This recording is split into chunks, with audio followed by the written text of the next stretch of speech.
안녕하십니까. 이번엔 디스토션 페달을 한번 만들어 봤습니다.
안녕하십니까. 이번엔 디스토션 페달을 한번 만들어 봤습니다.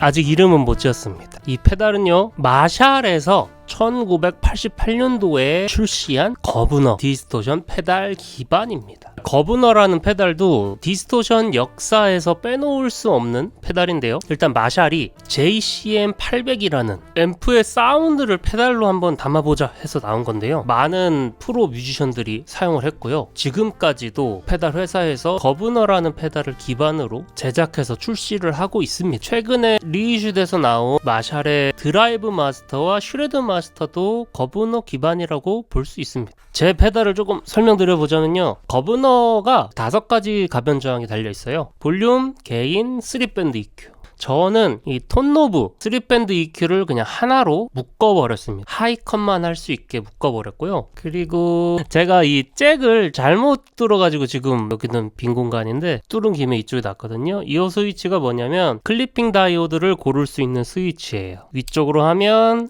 LED 2개를 클리핑 다이오드로 사용하는 모드고요. 아래로 내리면 LED 하나와 실리콘 다이오드 2개를 직렬로 연결해 놓은 거를 사용하는 모드입니다. 오리지널은 LED 2개를 쓰거든요. LED 모드로 하면은 좀 오리지널리티에 가깝게, 일단 레드 LED가 1N4148 실리콘 다이오드보다 클리핑이 걸리는 기준이 높아요. 그러니까 클리핑이 걸려야 우리가 아는 그 디스토션 오버드라이버가 걸리는 거거든요.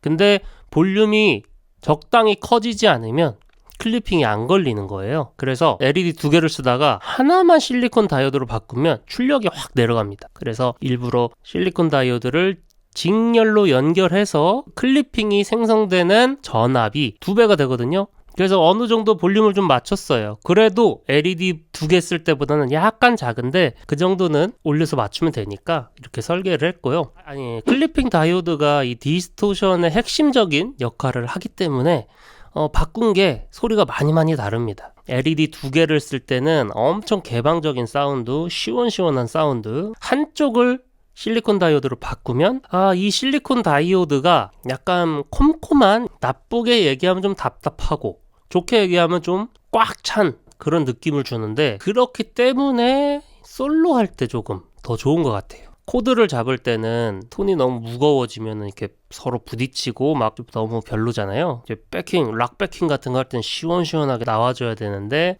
그럴 때는 LED 좋아.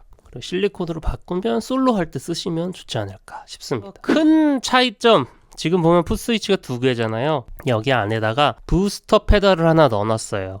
그러니까 PCB를 제작할 때 아예 부스터를 설계해서 넣어놨는데, 일렉트로 하모닉스의 LPB1이라는 부스터 페달을 넣어놨거든요. 네, 이 토글스위치는 뭐냐, 이펙터 체인 순서가 굉장히 중요하잖아요. 부스터를 앞단에 놓을 거냐 뒷단에 놓을 거냐를 고를 수 있게 해놨습니다. 그래서 부스터를 앞단에 놓으면 부스터를 켰을 때 더 큰 출력이 디스토션으로 들어가다 보니까 디스토션에서 생기는 드라이브량이 더 많아지거든요.